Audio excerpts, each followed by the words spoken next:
Morning. I'm Marvis, and this is Kian, and thanks for having us today. And we want to share with you our story of Aesop Bondi Junction store. And the store is actually located in Sydney, Australia, near the Bondi Beach. So the very initial question we have when we get the design brief is what kind of audience we are working with, and what kind of market and we are working with. So a little research that actually the audience there are mainly professional, a high percentage of professional, and then actually they have a pretty good GDP. So what this tell us?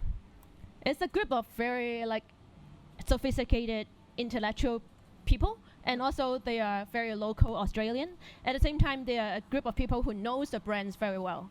So it's a very mature market in that sense.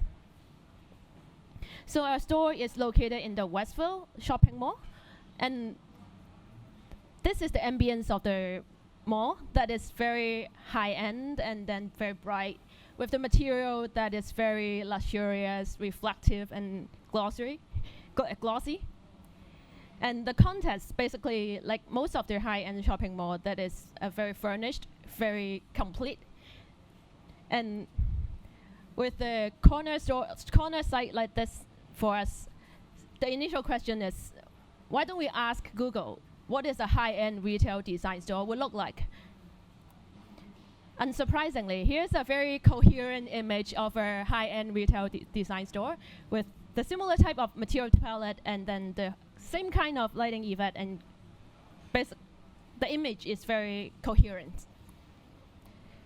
So our ambition is actually creating something that can relate it to the site contextually, but in a little bit more abstract way and not so literal. And luckily, we can align this ambition with our client that actually create something as appropriate, that is appropriately contrast to the site, and then can trigger interest for the customer and visitors, that something that is in opposition, something that is not so complete, is incomplete.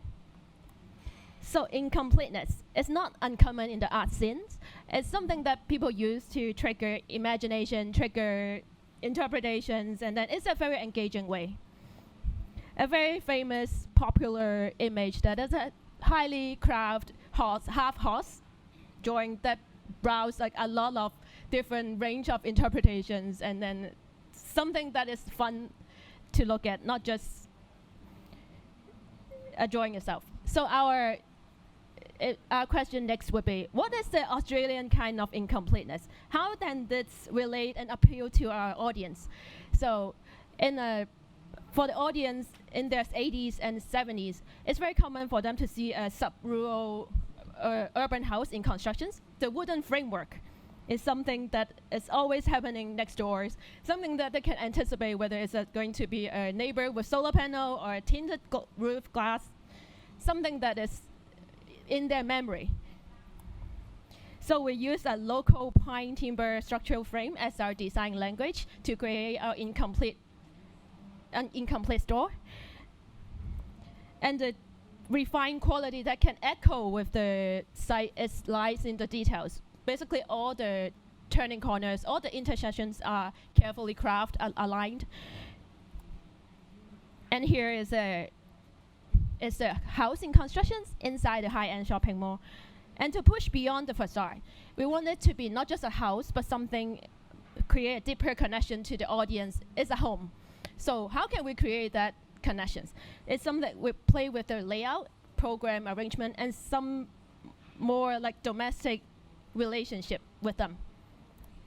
Here is a typical Australian house layout that is with a private zone being the bedroom, and then living room, kitchen as the more public zones, and then with the supporting garage and storage area. Here is our reinterpret retail store in a house layout format, that we create a porch that allow the sales to actually interact with the visitors, the consultation area and the main display area being the heart of the house as the kitchen, and a really more pocket, like side pocket space as the living room for them to interact, and it's basically the point of self. And then the private area, the back of house, and the loading area being at the back. So here's our interpretation of our house. So what I'm going to talk about is how we actually pin down the design bit by bit. I will go through 3 design process we did and 3 particular locations. So first, we talk about the basic rule. We call it the hidden ruler. Home for us is a common universal architectural language that everyone knows. When you ask people about how big a football court is, how big is a classroom desk, they might not be able to give you the answer. But for home, how big is your kitchen, how big is your desk, is something that's very hidden that everyone can understand. So as a basic rule, we match every elevation of our store with the basic domestic function and then draw with hidden datum that everyone is familiar with. For example, a 900 worktop, a 1.4 meter cabinet height. And all these, when they look at it, they somehow see a little bit of reference point in this product shelf can relate to some of the datum that they used to know. And that start to have the discussion in their head, what is that actually about? Then we soon come to the next step is we finish the elevation by unfinishing it. You can see we deliberately take out part of the wood plank and then we leave it open for some of the area. These are all as a first step to create a room for imagination, for them to start to create their own version of how the architect supposed wanted to be finished. And this is what happened in the first month. Apart from just by imagination, we also allow room for the retail staff to create their own scene. Like they turn one of the empty space as actually a cupboard and a newspaper rack. So these are some interesting moments as the first 2 design processes we had. We have 2 facade faces at the corner side. So to finish to design the facade is another response with a similar mentality. We look at what is actually going on the facade. So there are different functions and they have all their own needs. The transaction area would want to be hidden from sight. The sculpture would want to be on display. And we pair with the appropriate domestic item that is a bit mundane, but they are the Venetian blind. They are all the louvers that you can find at home. And we clad it onto the facade to give the sense of need and wish list from the space itself and create a rhythm and a dimension that is quite dynamic but unfinished, but interestingly correspond to the actual function inside. So coming to the final rules is a bit more simple. It's what I was talking about is more 2-dimensional. Now this one is about 3-dimensional. We all have an intrinsic hidden understanding of what the space at home should be like. A living room, usually you will look at a television. There will be a trophy wall on the side with all your kids and family's photos. There will be a good countertop in the middle. And this formed our space bit by bit. So we don't have much time to go through all elevations, but our way is to paraphrase this suburban domestic order and to create moment of comfort and fun in a retail market. We have 11 elevations out of the space, and today we were only able to show 3 of that, and these are all the rest of the skeleton that we designed for the activities, and these are one of the moments of imagination that we had for the site, and we imagined that we'll have more and more. And the final point I would go to talk about is when we select the equipment and the appliances, what brand that we use.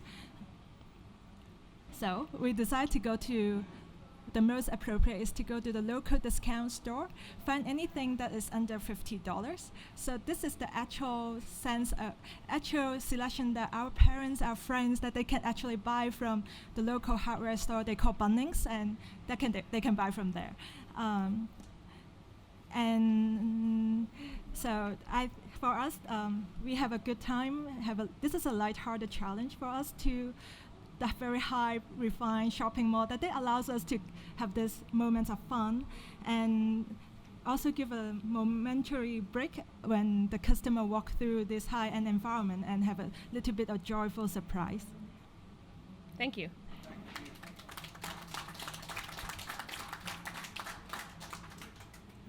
Thank you very much. I think it's a beautiful project and one where you...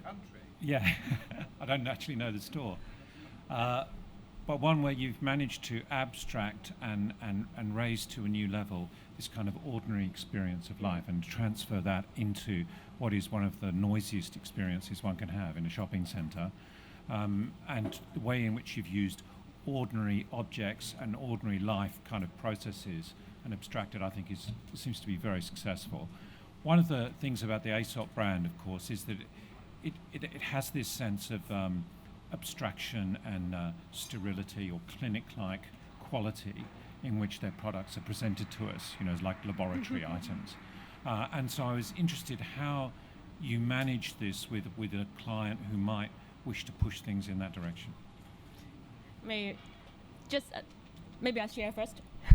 Actually, because the site itself and the surrounding area, they think it's a very mature group of people that they think if we do their normal way, it would be pretty boring for them.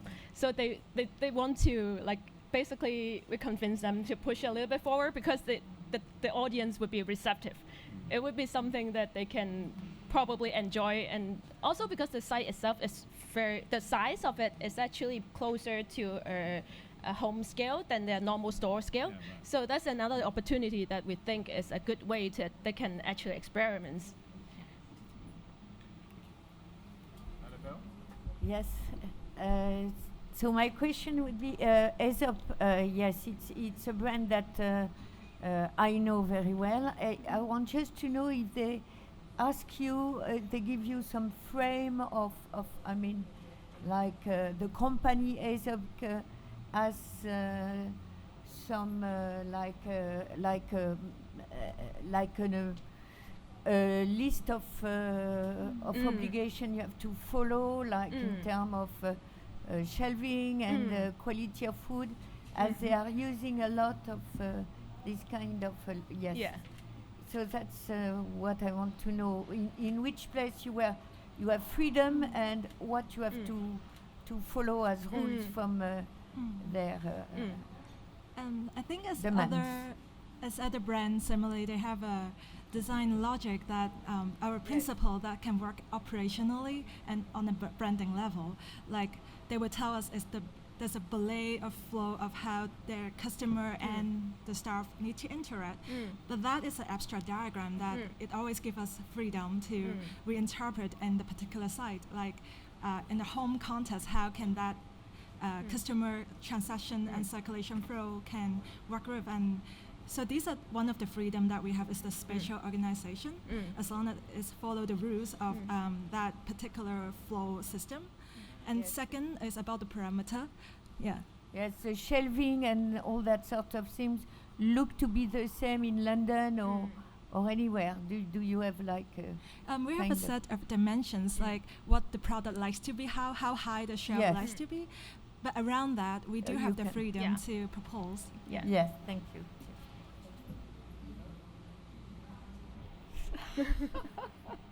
Always forget to press the button. You created this beautiful story about your approach and about the unfinished house and so on. So we all followed you. It was very nice. And then, when you actually have the finished product, it looks nice because it's unfinished. How do you actually let people, spoil it by finishing it? Because every attempt of finishing it just really is a letdown. So I think that you should just stick to your guns, So it is an unfinished product. It looks like that. Most of the people will not know the story. They will take it as a concept.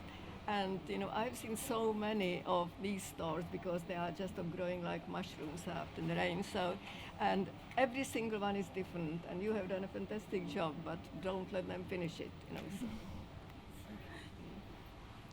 You said that when you did your initial research that 37.3% of the population were these sort of professionals with a lot of expendable income. What about the other 62.7%? What, like when you did the?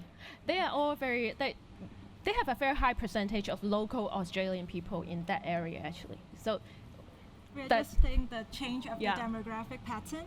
So, because our friend told us that living in that area, it used to 20 or 30 years ago, it used to be more subtle, and middle-range income, and those people start to become professional and move back to the area to live around their families. And so there's a balance of the local people that live there for generations, and the 30% is the new generation that turns to be young professionals move in because of the vibe around the neighborhood. And it turns out we become a good match because both of these group of people, they understand the suburban scenario that they once used to live in, so they can understand, and we have the confidence that they can understand the humor that that we are bringing into the store. So basically, the humor part is appealing to the 37.3%, but then the Australian, like the nostalgia part, they can trace back to their memory, that would appeal to the 63.7%. Thank you. I'm not quite getting the humour. I can see more irony, but humour doesn't make me laugh. It's so ordered, and I find the order carried through to the product slightly worrying. I mean, a bit like supermarket shelves, the way you've stocked the space. Are they photographs of the real space, or like the previous one, are they renderings? Photographs. Well, didn't you have any input in how the stock was displayed? I mean, if you've got a row of things like this and they're all the same, that's not really very appealing to a customer, unless they're all different scents. And so that leads me on to the second part of the question, is that we're talking smells and the body, and Bondi Beach is famous for its body culture, but you don't seem to have kind of embraced that, maybe deliberately, I don't know. So I kind of wondering about the atmosphere of shopping here, and to what extent you're being encouraged to try smells or to smell many smells. The whole thing, it's a beauty shop. And it seems to take a very strange in-between position, because I love the story of the unfinished house, but I echo Eva's thoughts on on the strange putting the taps and all the the signs of suburbia, and I suppose it sort of reminds me of Dover Street Market a bit, which is a well-known shop in London and also in Tokyo, where there are lots of buildings that are half-built, and there are kind of assistants inside half-built sheds and all of that. So I guess to summarize, my real question is about the atmosphere. How important was the atmosphere for you and for hopefully the shopper? I think for the atmosphere part, actually the store is taking a challenge because Aesop store in most of the customer mind is very, as mentioned, very detailed and then very sturdy kind of image that is. Yeah, but they're atmospheric. The Aesop shops I've been to are darker, more mysterious, and slightly more playful. Yours is very kind of regimented. Yes, actually this store is deliberately contrasting what they normally have in an Aesop store. And then we had so something where, because we have a lot of elevation that carefully designed, because actually we put every elevation we put 3 to 4 oil burners, but that is hidden from sight. The reason I put this image is one of the cupboard, they are all the scent and diffuser oil that come to create the scent. Well, but that's part of the story, the light and the scent and the atmosphere. I think the atmosphere come across in the way you presented it. Thank you. We've got to stop. Thank you very much.